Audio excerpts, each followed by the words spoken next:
Hi everyone. Hello, dear audience. My name is Petro Rusanenko, and you're listening to the Echoes of Memory podcast. 80 years after the Roma Holocaust, we still hear words never again. But what do they mean today? For many Roma in the Europe, these words feels like a promises broken as anti-Gypsyism continues in the schools, in the politics, and on the streets. In this episode, Young Roma Voices reflect on whether never again can still hold meaning and how the lessons of the past connect to the reality of the present. Thank you guys for coming to Berlin. Before we drive in, I would like to ask you introduce yourself. Hello, thank you, Petro, for the invitation. It's a pleasure for me to be here and to discuss such an important topic. I'm Stelina Dungay, originally Albanian. Currently, I live in Brussels, doing an internship at Ergo Network, focusing more on policy and advocacy. And I am actively also engaged with Ternipe, the International Roma Youth Network, following on the Dikenabister Look and Don't Forget project that they have been implementing now for more than 10 years. Thank you. Thank you, Stella. Donald, would you go? Yes, hello Pedro. Thank you for having me. It's a pleasure to be here among you.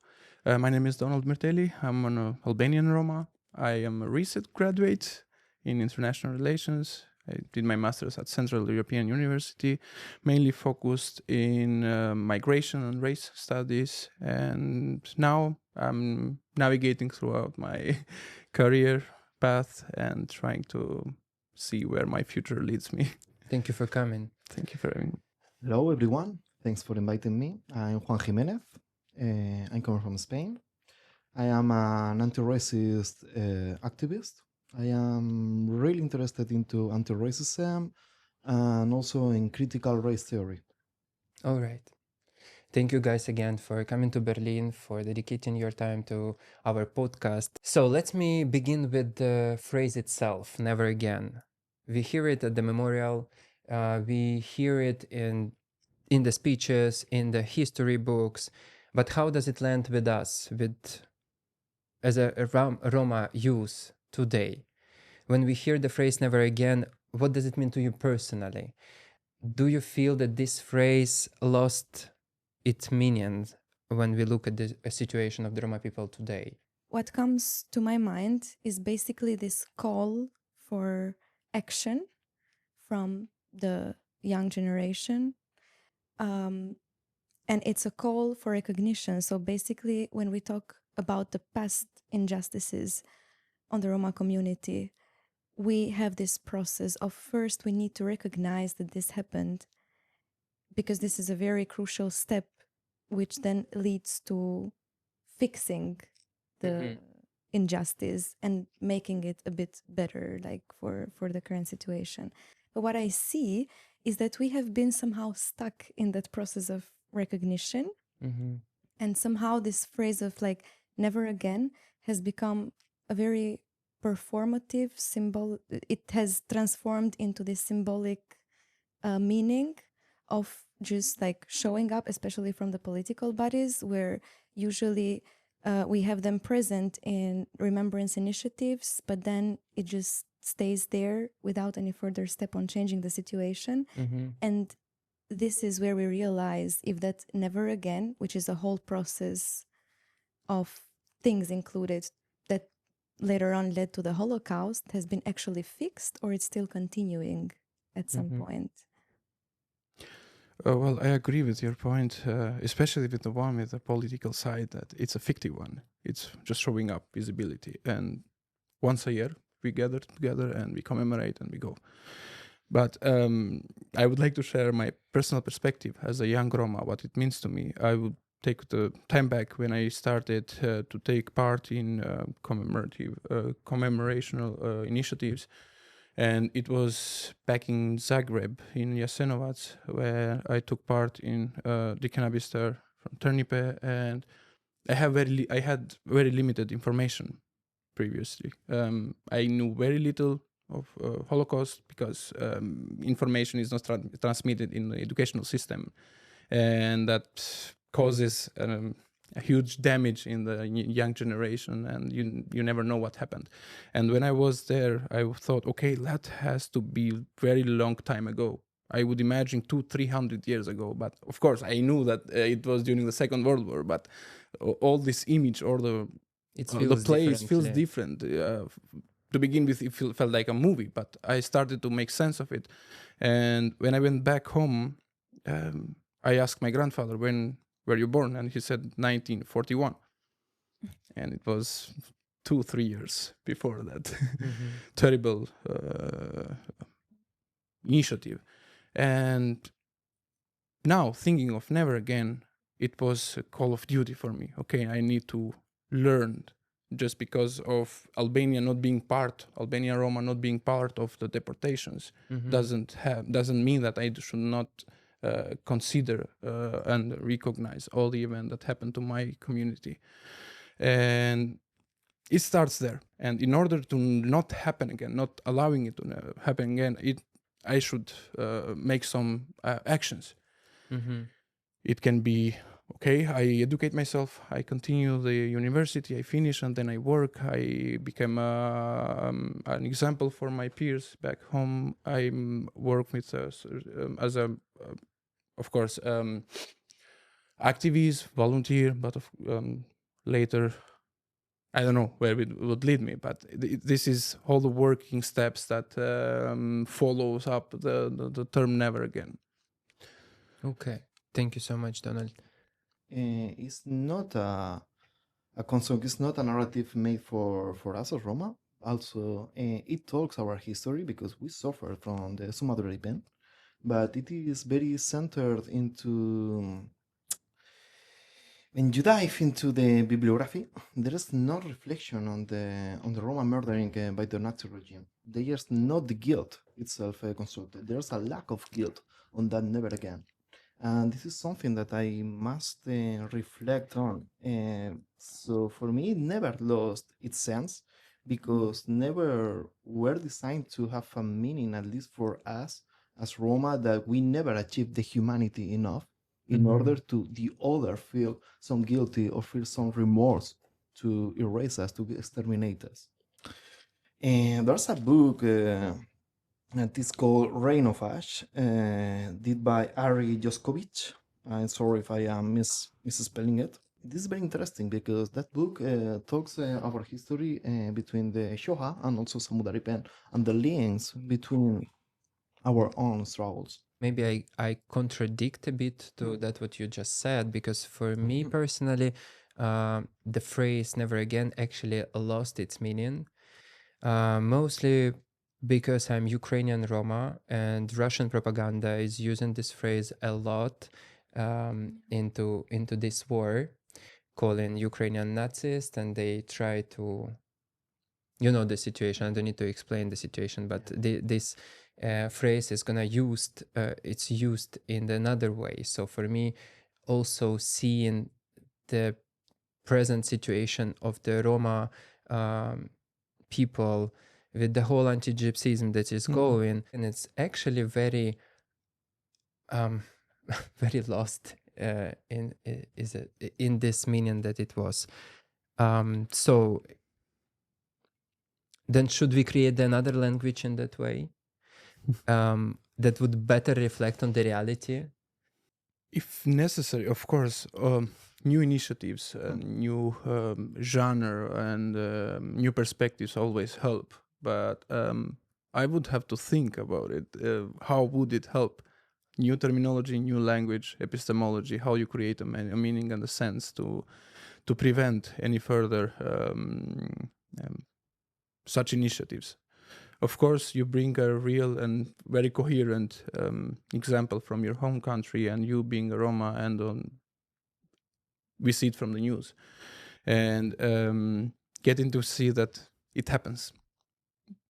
It's always contradictory, as you already said, and it is very context specific. But overall, when we think for all around Europe, and you see, okay, we are in Germany now. We see all the initiatives, and we see all the memorial that we have just been And you think of it, okay, you are in a place right now was the spring of the whole context. Mm-hmm. And now you see that they commemorate, which means that there are a few sense. There is a sense of giving a meaning to the never again. But as you already said, it's very different in different countries. I mean, in general, the sense never again for me doesn't work because the war is happening right now. So Exactly. that is why this sense is kind of for me lost. When we remember, for example, the Holocaust nowadays, we see people showing up, politicians, Roma as well. But the problem is that it usually stays there and it does not go beyond it. So here stands the whole problem that we need to solve. Mm-hmm. You mentioned anti-Gypsyism. That's just a continuation of what has started even like years and centuries before the Holocaust itself took place. Mm-hmm. So, and we are still going through it. So basically, what we should do besides commemorating and remembrance, which are like super important, is to think of what are we gonna do for it. So basically, instead of just showing up, then what are some actions we need to take? How are we going to tackle anti-Gypsyism? How are we going to tackle hate speech online or the institutional racism or even sometimes internalized anti-Gypsyism? Like all this require time, require a lot of work and will from us, the young generation, but also from the institutions, so political will. So Mm-hmm. it's basically a very like collaborative approach. It requires a collaborative approach because if it comes one-sided, it will never fully work. And then if we think of, oh, but we need to convince the majority that we are worth being Mm-hmm. equally treated as you, then the question comes, but should we convince them or this should just be the reality in our lives? It's like if we focus only on the terminology and we think of coming up with a new term, Mm-hmm. that's not a problem. We can come up with like different terminologies. But the thing is, what are we going to do with it after? Because if we just come up with something different, Mm-hmm. besides like never again, then it's fine. It will look amazing in paper. But how are we going to follow up on this? And I think this is where the problem stands. I also think it has a dual side, because if we say we come up with a different terminology, but who? If it is from the Romani side, all the civil society organizations and the youth and all one who works for Roma, well, I don't think it will work. But if it comes from higher authorities, let's say Council of Europe initiates to bring this new terminology, of course it would have influence because they will sponsor it, they will finance it, and all countries will work on it. So depends. It might have the new one. It might have a good influence or effect, but depends from which side it comes. I have example back home in my home country, hometown in Berat. There is a famous mountain, and just because it has some lines, and you could back in the socialism regime, there was written the name of the dictatorship, the dictator Enver Hoxha.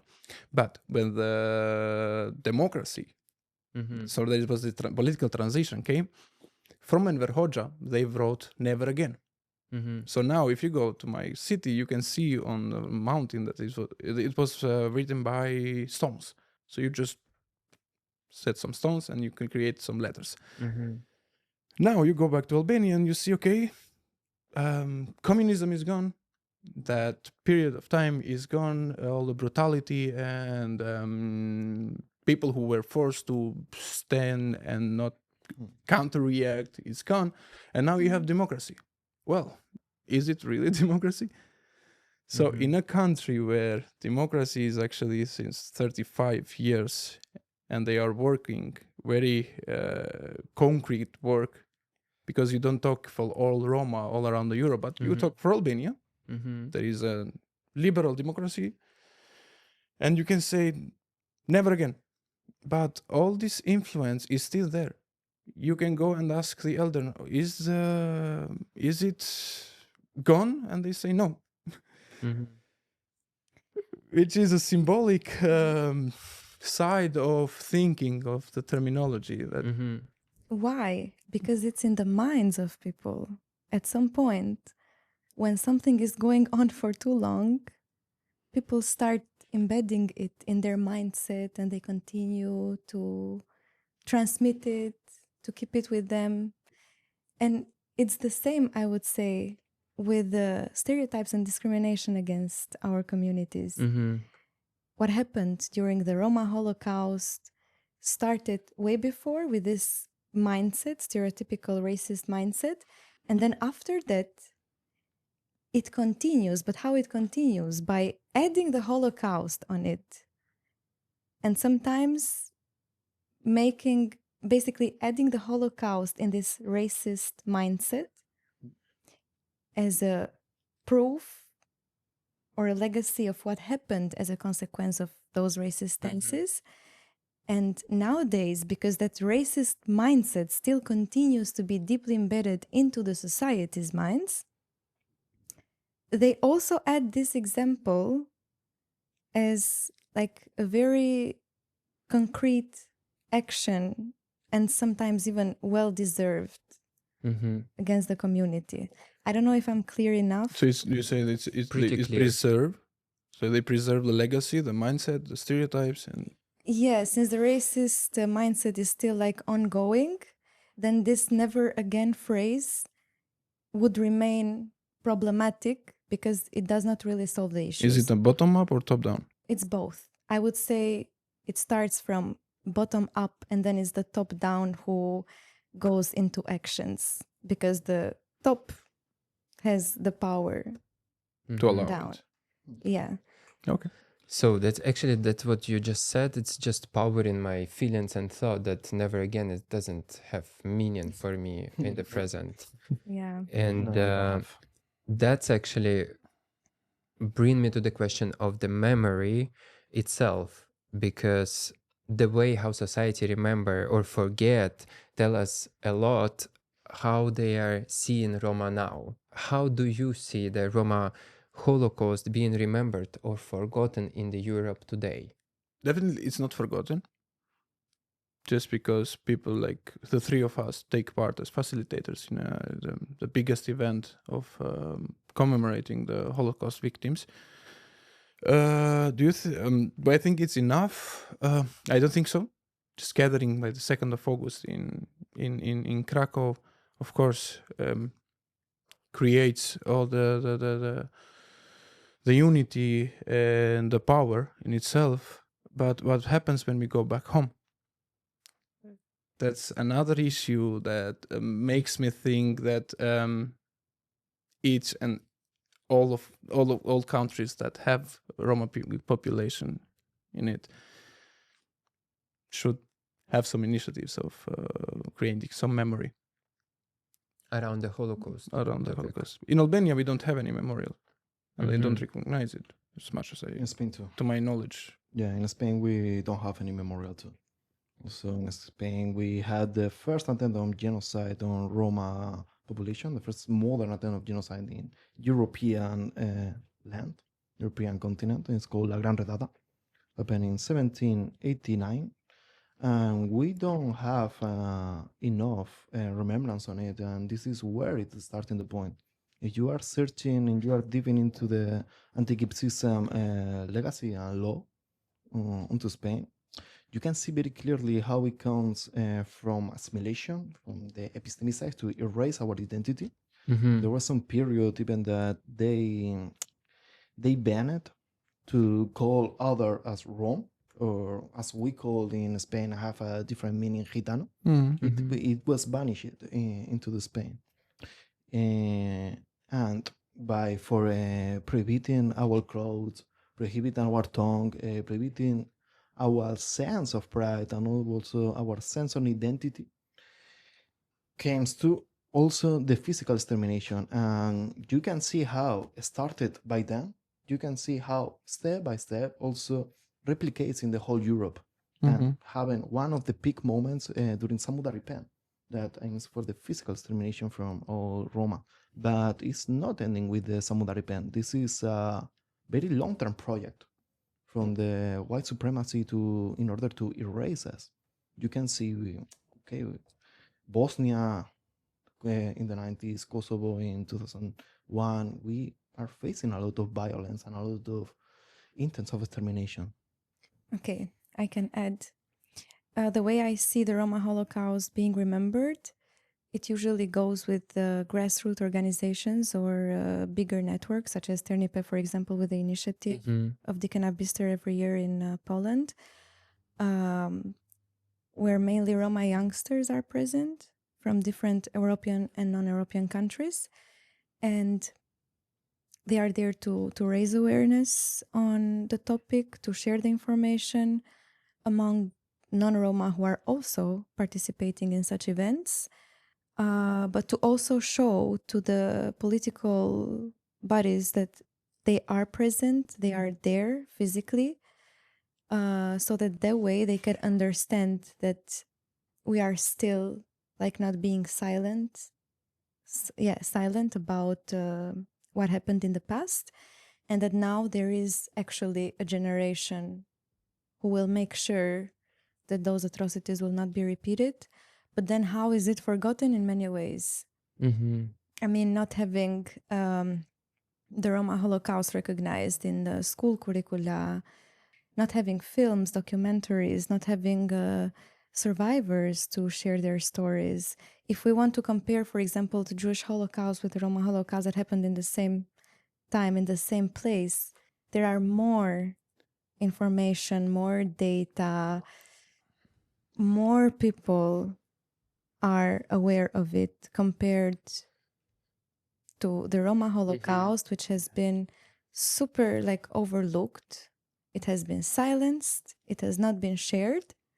And now at some point, it's also awkward for them to start including it because based on the responsibility they have to share the history as it is with all the truth it contains, then we come to this point of, oh, but there were also Roma and they didn't share it from the very beginning. Why? And they still continue to not include it in many countries. And that's the problem. We are still in the first step of solving the issue, which is recognizing it. And in this case, in many countries, I would say it is forgotten when it comes to actions.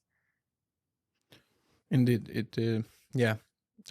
lack of actions from, or interest, lack of interest from the political power. But I tend to emphasize this observation that I have throughout all different countries that I have been.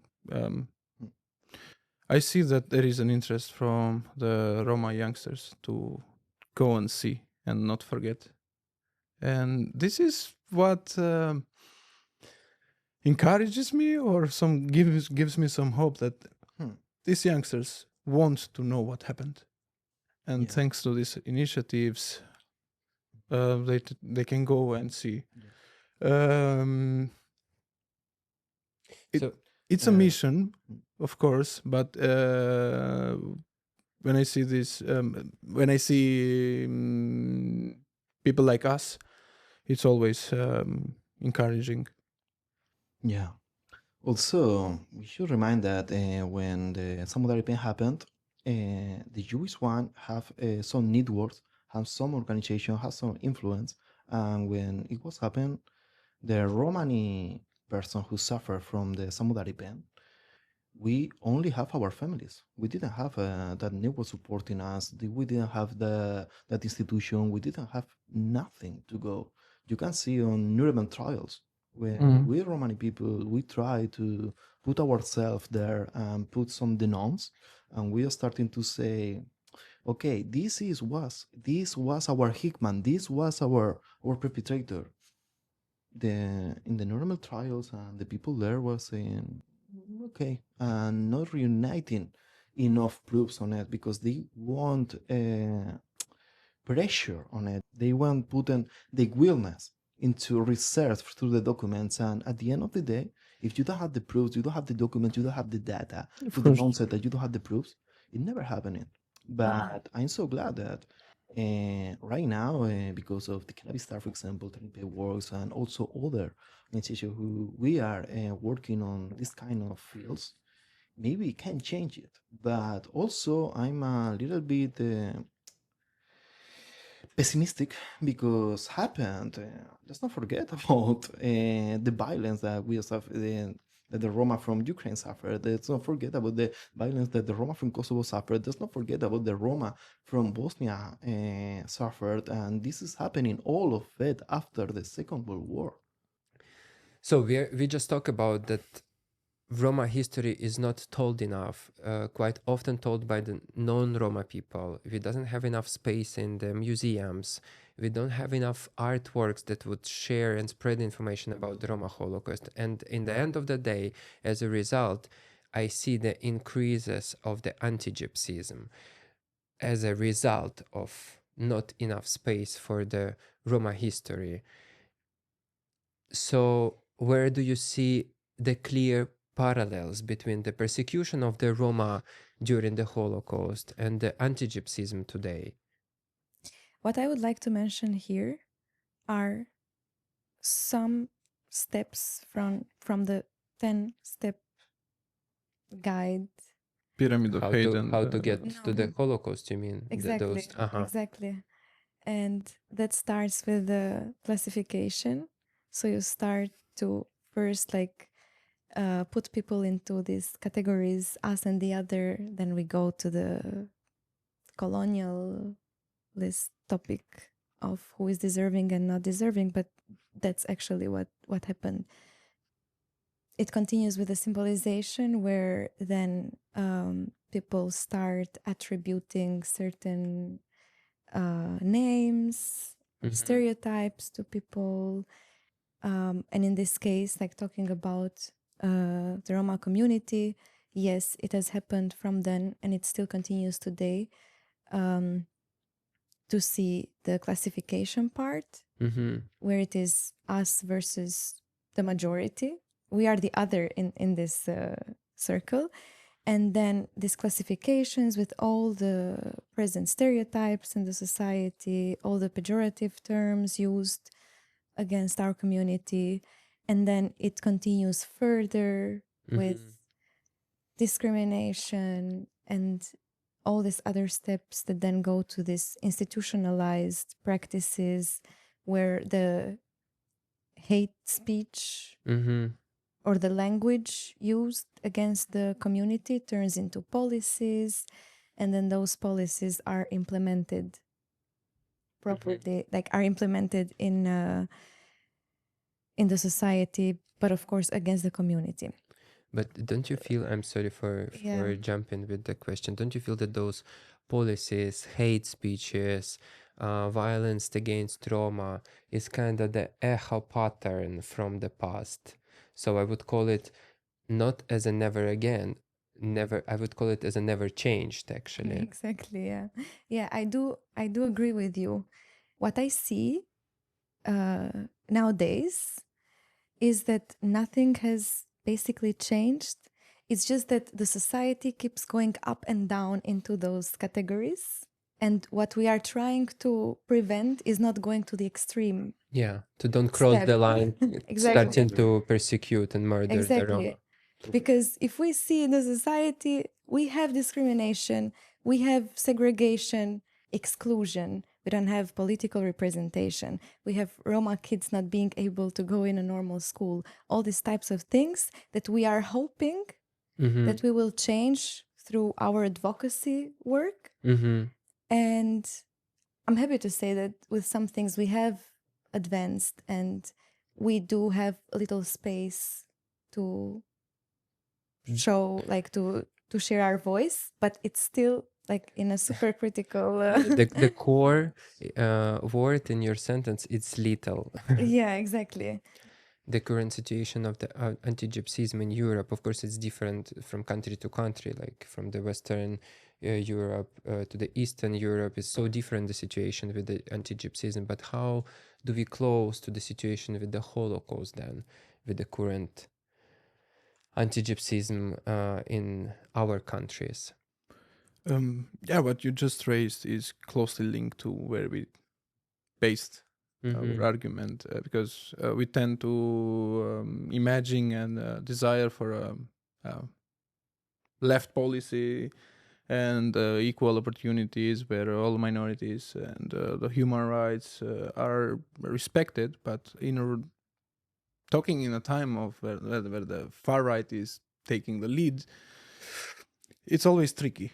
It's always tricky. But if you had a body, if you have a unity as Roma, as society, as organizations, as activists, as people who have already have a foundation in different missions, profession, education, etc. I can say that there is space to discuss about saving and combating the anti-Gypsyism. So it depends how united the Roma are in different countries. But of course, we can talk from a top-down perspective. We all directed to Strasbourg. We all directed to Brussels, where we unite each other with each other and we advocate. I've been a peer educator in combating online hate speech, and there I got the foundation on what anti-Gypsyism is and how it is, what effect it has, and it's exactly what Selina just mentioned, with all the steps. And what I did, just because I had to working as a part-time, is what everyone has to do. So getting the information, what anti-Gypsyism is and what it affects, how it affects the society. This is the first and foremost step that each country has to implement, getting to know what anti-Gypsyism is and what it can cause. Does it lead and does it take us to Holocaust? Well, It's part of it. I mean, Holocaust is the last. it's the last stage. It is because part of anti-Gypsyism. Absolutely. Absolutely, but it's the very last one, and I don't think it can lead us back there. So this is the first step, to recognize that we have this form of racism in society, and that from there it has to be us who need to push. The second thing I would like to mention is we really need to change a bit this narrative around the Roma community. We need to change a bit the narrative around Roma so that the majority does not continue to see us as like uncivilized or uneducated, because we have a lot of like good examples in our community who really stand up not only for themselves but also for the whole community. And by showing these examples, of course, it will help to raise this awareness among the majority that the Roma community is not that negative image that they have created based on nothing, but it's actually something else. And maybe the very short example that I would bring on this visualization they do of the Roma community compared with the majority is that think of like one small circle and a bigger circle. And then the small circle is the Roma minority in the whole world. And then the big circle is the majority. And then what we see in this small circle, like the majority is seeing this small circle and the bad behavior they have. Oh, Roma steal. Oh, they are uneducated. They are poor. they are useless. And then they don't see these good examples which are within this small circle. Why? Because it's small. And then with the bigger circle, you also have uneducated, you also have from the majority who steal, you have people who commit crimes, but that is less visible because the number is bigger. And this is what It's the Russia. we should, like emphasize. Just because our circle is smaller, that doesn't mean that you can that one person from the community will basically represent the whole community. It's not like that. Yeah, absolutely. And But I totally agree with you, but also for me, it's how anti-Gypsyism works. Gypsyism is a social category that the legislation and the racism put us into that social category, and in order to behave like that social category, this is referring to thieves, this is referring to uncivilized people, the barbarians one. But we, as Roma people, we are different. We are the humans enough, and sometimes why we are not visible enough, because when we are being successful, we are having successful careers, or we are not following that kind of stereotypes that this is for a gypsy, we are not a gypsies anymore. And that's some trap that the racism put us into. yeah, my point was actually to agree with you regarding that Roma people quite often portray themselves as a people who is suffering, they need I help, wanted to say etc., etc. blaming part. And I completely support the thing that we should change this narrative, because we forget that actually what is powering us is the stories of resistance. We already mentioned about the program Dighina Bister and a couple other initiatives, but how else Roma, any ideas from you, can transform the memory about the Holocaust into the tool to fight anti-Gypsyism and discrimination today? I would say adding in the curricula. Yeah, we have the Largely concept, lacking. this concept of transitional justice. So we basically go through the recognition of the past injustices, and then with the remembrance initiatives, which then should follow up with compensation and reconciliation. So this is the full cycle we should like fill and make sure that all these steps are met in order to not make an injustice enduring, still present in our societies. But because most of the consequences from the Holocaust are still present, including the xenophobia, trauma, the low self-esteem, the assimilation, losing this pride on the Roma identity, that is all. These are all traces left from what happened. So the concept of transitional justice starts exactly with this. Let's get to know what happened, and let's try to reconcile with the institutions. You compensate the community for the damage that you have done, and then you end it there. So it has to end. This is from the institutional side. Okay, yeah. So basically, this enduring injustices to not be enduring anymore, but to come to this end when the institutions do not owe us anything anymore. But Sounds a it's bit also to utopian. make sure that they do hold the responsibility, do feel the responsibility to act against that, and to be aware that what we are seeing today in the society are all consequences of a bigger event we are trying not to reach again. There is this decade of combating anti-Gypsyism that started, and there is this allyship. And what I liked is there is a new initiative, not new, but it's an yearly one, but I'm about to be part of it in September. It's called the ambassadors in combating the anti-Gypsyism. So what they do is you have some ambassadors who get to know what and where and when, and they go back home and they tend to so they spread the awareness.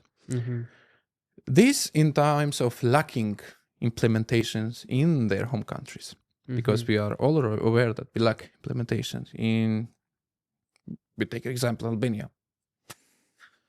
And this is what Roma do and can do and will do. Roma society, the Roma civil society organizations, and yeah. All right. And I want to push your imagination to the last question. Imagining the situation that might change this narrative. What actually should politically, socially, culturally happen that the phrase never again would become not just a phrase or a slogan to the Roma community? Empowering is very important. As Donald mentioned previously, it starts in a very personal level. It has to start with us. And if we are empowered enough, then that is the first step I consider important, that would later on lead on other bigger actions. And of course, holding more power. We should not wait for the power to be given by someone. We should try to build it within our community, even if it's through unity, through different initiatives. But we should create that power on our community that would later on be used to influence the wider society. I would say I don't need to imagine that big. I would say just education. Education is the first step to empowering ourselves, empowering girls and women, empowering the young generation to, because we cannot make the change in 6 months. Actually, Roma pride, increasing the Roma pride among the Roma, could really change the situation, because we are not going to be ashamed of our identity. We're going to openly, loud say about who we are, where we are, and what we want. For me, it's also very important to have to be able to define ourselves, to don't let anyone to define us, and to start defining ourselves. And in order to define ourselves, we are achieving that pride that you are talking about, Pietro. We are achieving that empowerment that you are talking about, and also that education. Because if we are defining ourselves, we are start to defining ourselves like how we are, and we are incredible, and this is how we should be. And for me, it's more like how we are investing in our community, in our talent, how we are funding that kind of things. If you have a business, how you should hire Roma talent.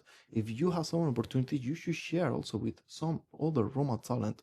And also for me, that this is my project, politically project, to raise that political alliances for, with other racialized subjects, because we are not alone anymore, and with all of these other supporters, and with all of these other people who can chat and understand each other, our struggles, we can build something bigger than we are right now.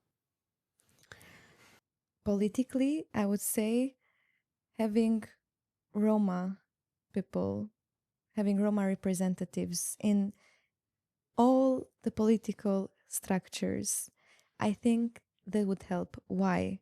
Because then if you have Roma representatives, we have more policies that would actually work and be effective and offer long-term solutions.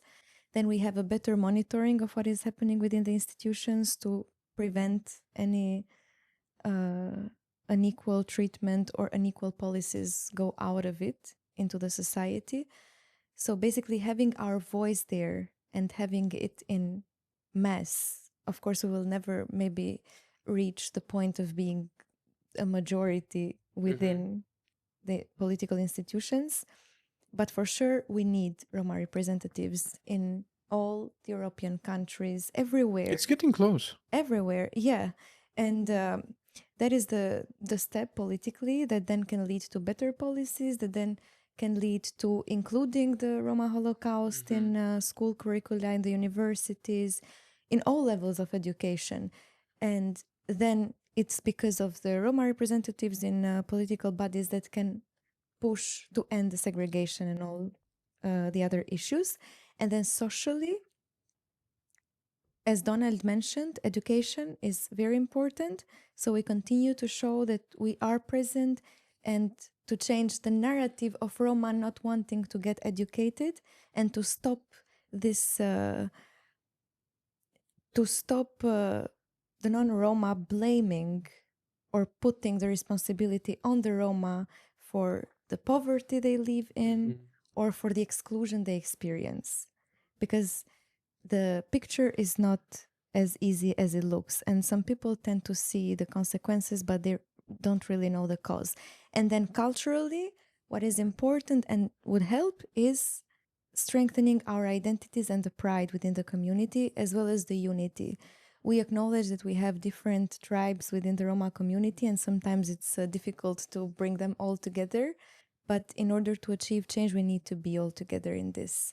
And if we take all these three aspects, the political, social, and cultural one, working at the same time, I believe we would be able to address anti-Gypsyism and to lower a bit the effect of the stereotypes and discrimination in the society. For Roma youth, remembering the Holocaust is not just about the past. It's about confronting today's anti-Gypsyism and basically shaping a different future for us. There's possibility in ours, but also Europe's to finally make never again more than a broke promises. Thank you guys for coming here, for bringing your expertise, your knowledge, and your experience. Really appreciate that. Thank you for having us. Thank you. Thank you. If this conversation resonates with you, please subscribe, make your like, make your comment, help algorithm make this video more visible. See you soon.